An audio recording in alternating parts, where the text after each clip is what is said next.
esos elementos han sido construidos con el principio de eficacia, o sea, con el principio racional por excelencia. Adorno y Horkheimer tuvieron noticias, obviamente, como toda persona culta, de la instauración de los campos de concentración a partir de 1941. Y entre esos campos, el más famoso y el más grande, Auschwitz. Este campo, estimado público, era un modelo de eficacia de la razón instrumental. Mínimo de esfuerzos, mínimo de personal, el principio racional por excelencia de la economía, mínimo de inputs, como se dice ahora, y máximo de resultados, de outputs.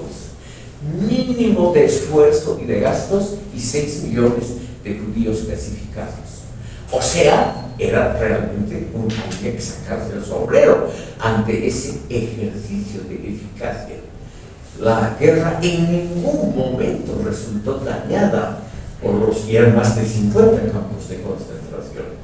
No resultó la guerra dañada y hubo que retirar hombres de los frentes para manejar los campos y matar judíos. Nada de eso. Estaba tan bien hecho, que con un absoluto mínimo de recursos humanos y materiales se conseguía la meta, eso sí, desde la razón global, es una meta absolutamente irracional, matar a 6 millones de inocentes, pero se logró. 6 millones hoy ya prácticamente no hay judíos en Alemania. Entonces, ¿por qué ocurre eso en el fondo? Y aquí viene una de las otras conclusiones. La razón, estimado público, se convierte en un instrumento de autoconservación. El ser humano lo que quiere es sobre todo autoconservarse, porque es el primer instinto que tiene el ser humano, ¿no es cierto? Esa lógica de la autopreservación, de la autoconservación, es la que impulsa a la razón a ser solo instrumental. O sea, al final, dice Horkheimer y Adorno, los propagandistas de los regímenes burgueses racionales confunden la libertad con la autoconservación del régimen. Ellos han estudiado eso, sobre todo con lo que pasó con los conglomerados, por ejemplo, industriales, etc. En la Asociación Principal de Industriales en Alemania, sí, o sea, lo que aquí vendría a ser la Confederación de Empresarios Privados, en un momento decidió apoyar a Hitler por autoconservar, por preservar la propiedad privada de los medios de producción ante el avance posible de la Unión Soviética, de movimientos socialistas, etc. Toda la derecha alemana, lamentablemente, traicionó a sus propios ideales, sus propios programas políticos y terminaron apoyando a Hitler. Aunque después, claro, todos ellos han dicho que han sido emigrantes internos, que no se notaba, estaban en contra del régimen, pero que estaban obviamente en su fuero interno en contra. El caso más famoso es el industrial más poderoso de Alemania, el rey del acero, Fritz Thyssen. Thyssen dijo claramente: yo siempre he estado en contra de Hitler. Claro, dio millones al comienzo para la campaña electoral, etc. Él dio millones, pero después se arrepintió y tuvo que exiliarse. Su familia tomada presa.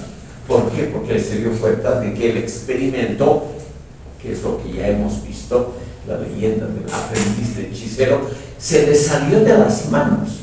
Los industriales y la derecha no lograron manejar de todo al régimen. El régimen tenía una dinámica propia, una dinámica en el fondo autodestructiva. Cuando ya era tarde, cuando ya se notaba que Alemania iba a perder la guerra, el régimen siguió funcionando hasta el último día, literalmente hasta el último día, defendiéndose y atacando al otro. Claro, los industriales dijeron: esto ya es demasiado, esto ya va contra nuestros intereses, nos bombardean nuestras fábricas, esto ya es el colmo. A este Hitler hay que sacarlo de en medio, ¿no? Pero ya era tarde, la autodinámica del régimen había triunfado. triunfar. Entonces, el primer capítulo, aquí terminamos, nos muestra una concepción explícita de la historia. La evolución humana es una crónica de coerción. Aquí siguen a Freud, a la teoría psicoanalítica de Sigmund Freud. La historia humana es la historia del autodisciplinamiento del ser humano. Es un desarrollo interminable de coacciones, impulsado y justificado por la razón instrumental. La historia humana, entonces, es una historia donde el ser humano se autodisciplina. Por ejemplo, el ser humano es el ser que puede diferir el placer. Somos los únicos animales que podemos hacer eso.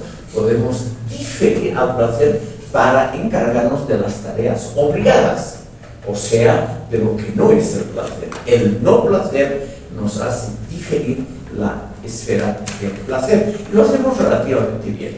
Por ejemplo, ustedes en lugar de divertirse, de dormir, de comer o de dedicarse a actos amatorios, asisten a esta aburridísima charla aquí, ¿no es cierto?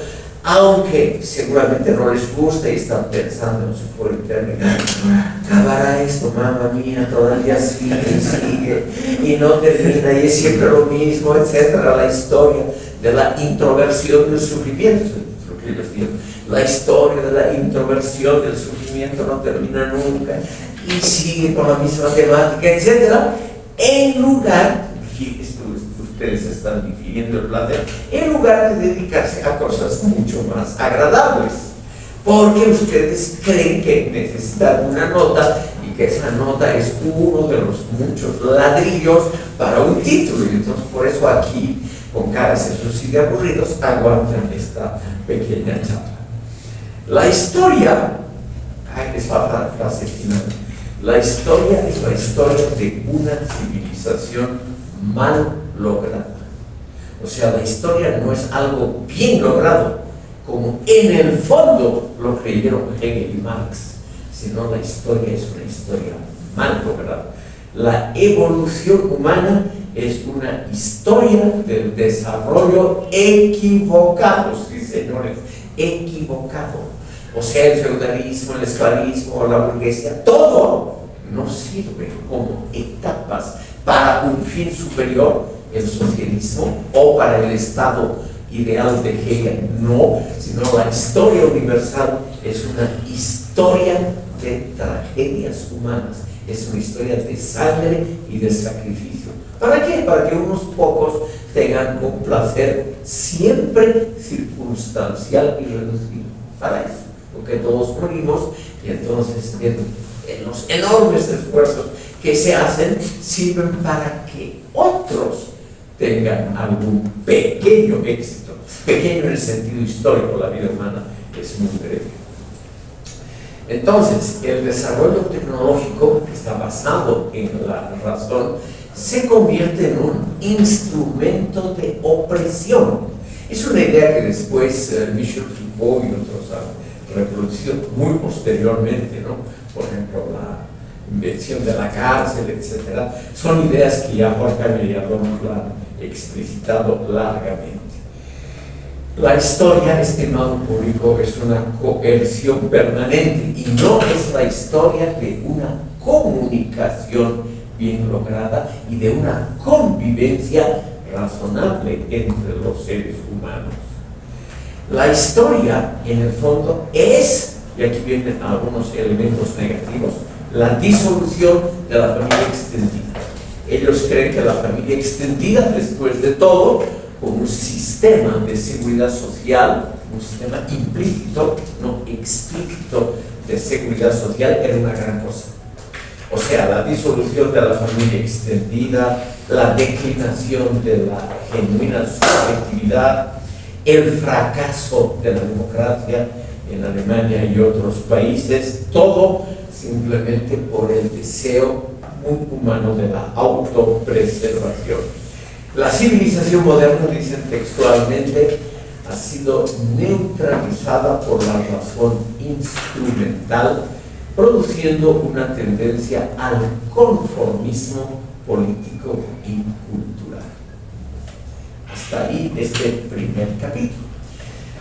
Basándome en Albrecht Bellmer, en los minutos que quedan antes de la pausa, vamos a ver la crítica, las críticas más importantes que se han hecho. Por favor, aquí. Sí, quería hacer un pequeño comentario. Por favor. Creo que son muy interesantes todas estas tesis que han propuesto los autores.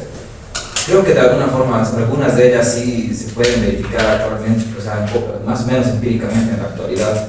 Por ejemplo, el surgimiento de las redes sociales actuales, Facebook, etcétera, como, digamos, desarrollos técnicos súper amplios y complejos, pero que permiten justamente que se promuevan discursos de odio, incluso que se cuestione la misma democracia a partir de los digamos, de temas, digamos, de espacios, que se promuevan espacios no democráticos en la misma democracia, ¿no? Entonces, una racionalidad técnica utilizada para la autodestrucción misma del ser humano, porque en ese momento estamos viendo que eso genera polarización, ¿no? O sea, ya está comprobado que las redes sociales generan una polarización amplia y están llevándonos a eso, ¿no? Entonces, creo que de alguna forma, algunas de estas tesis se pueden validar, digamos, justamente a partir digamos, de esto de las redes sociales, ¿no? Hace poco salió una noticia en la cual le preguntaran a una de las inteligencias artificiales, a la de Elon Musk, cuál sería la mejor forma de gobierno, ¿no? Y la respuesta fue polémica porque indicaba, no, la mejor forma de gobierno para el ser humano sería la socialdemocracia. Bueno, y fue le sorprendió incluso a Musk, porque él tiene otra visión, porque está muy vinculado al tema de Trump y todo eso. Entonces le sorprendió, pero bueno, fue la conclusión a la que llegó la inteligencia artificial. Y eso hace pensar realmente si, digamos, justamente vamos a llegar a esto, de que la técnica sea la forma de gobierno, o sea, que por ejemplo una inteligencia artificial termine gobernándonos o algo así, ¿no? O sea, me hace pensar un poco en eso también. Si usted me da su nombre, lo anoto igual que el señor para mejorar un poco la calificación. Sí, mejor. Sí, ¿cómo es? José Pérez Arce. José Pérez Arce. ¿Y usted, señor? Jonathan Cano. Cano. Sí, Jonathan Cano. Usted me escribió, ¿no es cierto? Una pequeña nota preguntando si tenía. Sí. Tenía un carácter.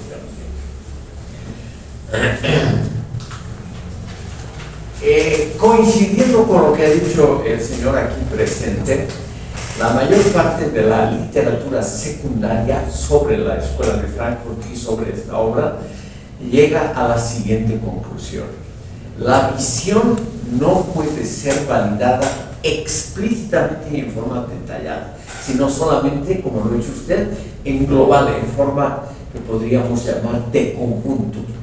Ahí sí se puede validar la posible tesis de que la razón instrumental va o ya domina el mundo y no la razón global de los fines, no la razón humanista.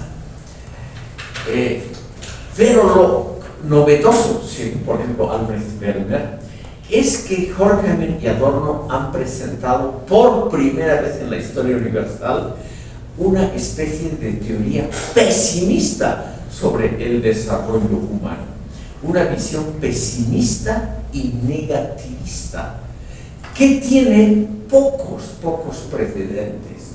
Vamos a ver, estimado público, en la segunda parte de esta sesión, que Horkheimer, sobre todo que ha dedicado a la historia de las ideas, reconoce a 2 o 3 grandes autores como precursores de su idea, y esos son Maquiavelo y Hobbes. Hobbes se dijo que el hombre es el lobo del hombre, etc. Y Maquiavelo, ustedes saben, una visión pesimista de la historia y de la política. Horkheimer y Adorno, entonces, no son tanto marxistas o hegelianos, sino usando muy vagamente lo que ellos llaman la dialéctica. Lo que han hecho es dar nueva vida, reavivar teorías pesimistas sobre la historia. O sea, los seres humanos no somos tan racionales y en el fondo construimos con nuestras habilidades racionales construimos un mundo irracional, que es en el fondo también la idea de Maquiavelo y Hobbes. O sea, lo que triunfa, estimado público, lamento decirlo, es la maldad. Eso es lo que triunfa en el mundo. Mi consejo a ustedes es, en forma práctica, que ustedes se alíen también con los fuertes, con los poderosos, y no con los que tienen razón, no con los que tienen un buen corazón humanista, con los que seguramente van a triunfar. Y que esa sea también la elección en la vida cotidiana. O sea, que elijan, por ejemplo, a sus parejas, no por amor, por belleza, por criterios estéticos, por la bondad del corazón del otro, sino por dinero y poder. Los dos elementos esenciales en la vida: dinero y poder. El resto son solo detalles. Por favor. Nada, tal vez una pequeña excusa. Justamente estaba leyendo a Nietzsche, que va un poco con este tema de un sentimiento pesimista sobre el ser humano, y al menos esta reacción de risa que se da al que usted da la recomendación de ir por dinero y por poder, Nietzsche diría moral cristiana, así que se ríen de algo tan obvio, pero sí, es un pequeño paréntesis. Pero lo que quería preguntar principalmente era que siento, o no sé cómo usted lo ve, en esta época principalmente posmodernista, de una subjetividad, de un fin o de lo que es todo en sí, puede causar un movimiento autoritario extremo. Alguien que aparezca y que rompa todo este subjetivismo moderno y que te responda cuál es tu fin en la vida. Y eso también, esa sería la pregunta, si puede darse este autoritarismo extremo. Y segundo, si es que la población boliviana o sudamericana se puede echar en manos de una personalidad autoritaria / carismática, como igual lo fijó Adorno, como en Estados Unidos. Sí, es mi respuesta. Es posible. No necesariamente probable, siempre es más fácil hablar de la historia cuando ya ha pasado y acercarla sobre el futuro, pero yo supongo, estimado oyente, que ambas cosas son posibles. Es posible que la población boliviana en un futuro se eche de brazos ante un líder carismático y totalmente autoritario. Es posible. Y es posible que toda América Latina, todo el mundo haga lo mismo. Lo que se ha visto ahora, la Escuela de Frankfurt sigue existiendo el Instituto de Investigaciones Sociales, que hoy está dirigido por una mujer feminista, que una mujer feminista que acusa a los padres fundadores de la teoría, sobre todo a Adorno, de ser un machista. La escuela, claro, tiene un proceso que yo llamaría una ligera decadencia. Ahora se han dedicado a buscar trapos sucios en la vida de Adorno, que es el más conocido. Entonces le han descubierto que ha tenido amores, digamos, que han salido mal, que él se ha aprovechado. Él era muy pequeño, muy feo y muy gordito, o sea, no era muy atractivo, pero él se aprovechó de su fama para tener placer con mujeres famosas. Tenía una pasión muy comprensible por actrices de cine, que generalmente son muy bellas. Y claro, una actriz de cine normal no se iba a fijar en un señor viejo, feo, gordito y pequeño, ¿no es cierto? Sin embargo, él utilizó su fama para conseguir eso. Entonces la escuela ahora se ha dedicado en gran parte a autocriticarse, que puede ser un ejercicio muy interesante, ¿no? Porque además sigue la propia tradición de los autores de autocriticarse.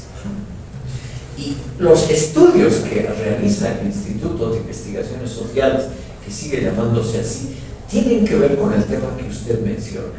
Sobre todo hay unos estudios que tienen que ver con las tradiciones rusas de de Irán, Corea del Norte, Rusia y China. Y los estudios darían como resultado, lo digo en condicional porque no conozco bien esos temas, darían como resultado que la autocracia tiene ganado el futuro. Sí, lamentablemente. La democracia sería algo a nivel mundial, algo periférico. periférico. Lo esencial sería la autocracia, el deseo de estar a las órdenes de un Führer, de un dirigente, la traducción directa es un conductor, de un conductor serio que nos indica el camino, y nosotros ya no tenemos que pensar en esa alternativa, sino obedecer a un tipo al cual respetamos y al cual le conferimos, por ejemplo, una inteligencia superior o algo así, que es lo que la mayoría de los norteamericanos que votan por Trump creen que él es inteligentísimo. Sí, no creen que es un tonto, un torpe, no, creen que es un tipo inteligentísimo, que por fin se ha elegido a un verdadero conductor. Lo mismo con respecto a Vladimir Putin, al señor Xi en China, al loco que dirige Corea del Norte, etc. Esos personajes que a nosotros, gente culta, nos pueden parecer risibles, ¿no? Como el presidente de Corea del Norte, la población en su mayoría del país cree que es un verdadero genio, un verdadero dirigente. Es decir, nosotros desde afuera somos un grupo absolutamente minoritario, los que pensamos en forma crítica, nosotros tenemos una opinión mala de ellos, pero la población de esos países tiene una opinión magnífica sobre esos líderes, y eso es lo triste, lo que vamos a estar en por favor. Un pequeño, es que también me encanta la idea de especialmente las monarquías ilustradas, sacando el ejemplo de Federico II de Prusia, que Kant mismo le dedicó la crítica a la razón pura a su ministro de Educación.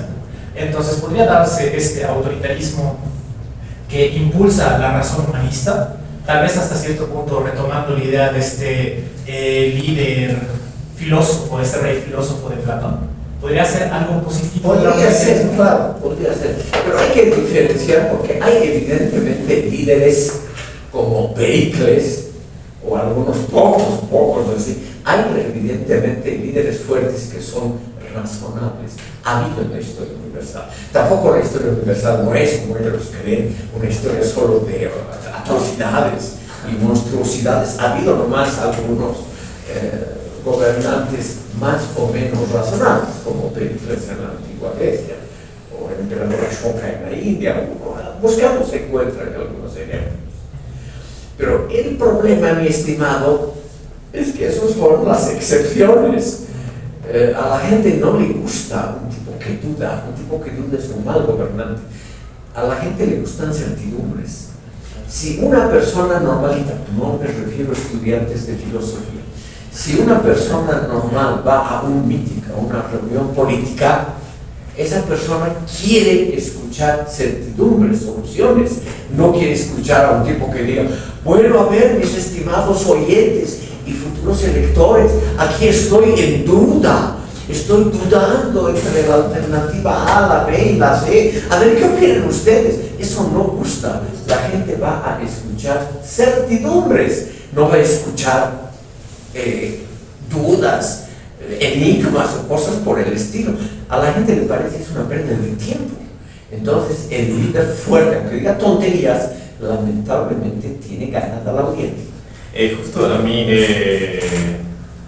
sacar un tema de Lacan, pero dándole una vuelta más al aspecto político, que es lo que utiliza el sujeto supuesto saber, pero metido ya en la política, de que en ciertos grupos de masas, cuando aparece una figura autoritaria con cierta seguridad, se le atribuye un saber que posiblemente no tenga, pero que se le está atribuyendo. Por eso en el tema, justo analizando el tema político actual en Bolivia, todos saben cómo resolver el problema de los dólares. Cuando surge una problemática, de la nada salen expertos que tienen el saber de poder resolver cierta crisis, pero las masas, al ver cierta seguridad, ver que tienen una postura de poder, se apegan suponiendo ese saber. Y también me parecía justo el tema de lo que, fuera de esto, me pareció interesante lo que dijo de que lo que triunfa en el mundo es la maldad. Incluso si queremos erradicar la maldad, se va a tener que cometer un mal, entonces es algo paradójico, ¿no? Si queremos erradicar la maldad, se comete un mal, entonces es paradójico en ese sentido. Quiero citarles unas líneas finales de este primer capítulo, que coincide con lo que nos acaba de decir el señor Kahn. Cito al pie de la letra. La historia universal no corresponde y no satisface a su verdadera finalidad. No cumple su lógica interna del desarrollo humanista. La historia es, después de todo, la historia de lo malo, de lo perverso y de lo monstruoso. Lo malo y no lo bueno, no lo progresivo, constituye el verdadero objeto de la teoría social e histórica. La filosofía no puede dedicarse a estudiar algo marginal como lo bueno, sino lo mayoritario, que es lo malo y lo perverso. Fin de la cita. Eso es lo que debería hacer la filosofía, lo cual es muy triste, ¿no es cierto? No dedicarnos a lo bello, a lo satisfactorio, sino a lo horrible, a lo perverso, porque eso sería lo predominante.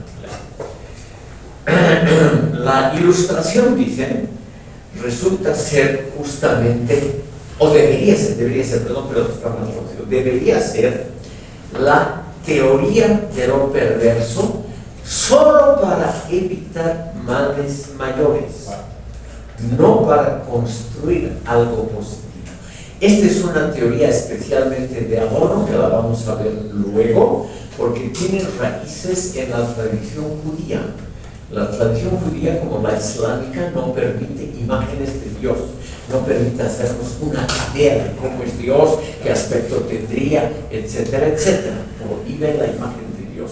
Los islámicos son más radicales, prohíben casi todas las imágenes de seres vivos.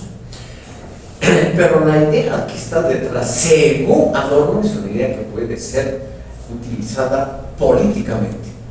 No hay que imaginarse cómo va a ser el futuro, sino simplemente hay que evitar los males del presente.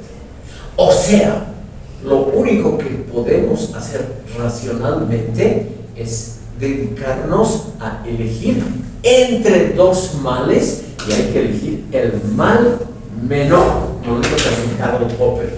El ser humano debería dedicarse solo a elegir el mal menor y no tratar de construir algo bueno que siempre resulta mal, como los experimentos socialistas.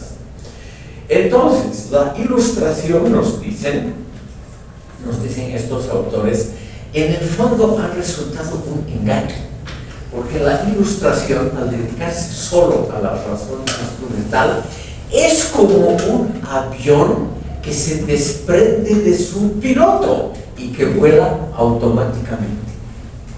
Puede ser un absoluto fracaso a donde va, porque ya no tiene el sentido de la historia. El sistema automático de vuelo de un avión simplemente se evita problemas, pero no tiene ni idea de lo que es lo bueno, cuál sería el destino, el puerto, el aeropuerto bueno al cual llegar. Ese es el problema de los sistemas automáticos. Entonces, dicen los autores, hay que pensar solamente en evitar los males mayores, porque no podemos construir lo bueno. Todo intento de construir lo bueno, como fue a partir de 1917 en la Santa Rusia, eso termina muy mal. Es decir, eso termina peor de lo que se ha iniciado. Y por lo tanto, la labor filosófica debe ser solo la evitación de los males mayores, nada más. O sea, políticamente es un mensaje muy, muy modesto. El ser humano, al dominar la naturaleza muy eficazmente, se ha contaminado de una enfermedad. La enfermedad de querer dominar, de construir inevitablemente órdenes jerárquicos. Esta es una reflexión que parte obviamente de lo que ha pasado en la Unión Soviética, que empezó con un programa muy, muy brillante, muy amplio, de un mundo absolutamente mejor. Por ejemplo, un mundo donde, según el propio Marx, se iba a abolir el Estado como innecesario, y la Unión Soviética terminó construyendo uno de los aparatos estatales más sólidos, más fuertes y más esclavizantes en la historia de la humanidad. Entonces la reflexión filosófica es la siguiente: no se puede construir, no se puede imaginar uno un orden perfecto. Simplemente trataremos de evitar los males mayores y eso ya sería un gran éxito. La crítica que se les hace es lo que ha mencionado aquí el señor. La crítica que se les hace a los de la Escuela de Frankfurt es: estos terminan como socialdemócratas, o sea, como un partido centro-izquierdista extremadamente moderado que se alía, y como siempre ha sido el caso en Alemania, siempre se alía con fuerzas conservadoras. Por ejemplo, a partir de ayer hay en Alemania un gobierno de la democracia cristiana, que es un partido conservador, con la ayuda menor de la socialdemocracia. Esa es la actual coalición de gobierno en Alemania. Y esa coalición, para la cual Adorno y Horkheimer tenían un cierto desprecio típico de intelectuales arrogantes, esa coalición fue la predominante en la llamada República de Weimar. Entre 1918 y 1933, la coalición gobernante eran los socialdemócratas con liberales y el Partido del Centro, el Partido de los Católicos. Y según estos autores, esa coalición, justamente por ser técnicamente unos inútiles en política, allanó el camino a la dictadura nazi. Bueno, estimado público, aquí hemos realmente terminado el primer capítulo.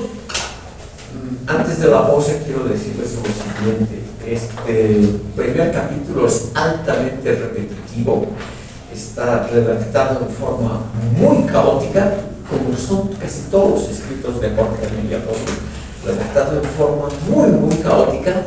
Cada frase no está concatenada con la anterior ni con la posterior, sino que cada frase es central, es como un aforismo. El mismo Adorno dijo: cada frase de mis escritos está a igual distancia de Dios, o sea, del saber supremo. No es una concatenación en que una frase lleva a la otra, sino que son en el fondo aforismos sueltos. Por eso la lectura es tan aburrida y tan repetitiva, porque en el fondo en pocas líneas se puede explicitar claramente lo que es la teoría de Adorno. Termino contándoles una anécdota. En 1900, es una anécdota televisada que se puede conseguir en las redes sociales, pero en idioma alemán.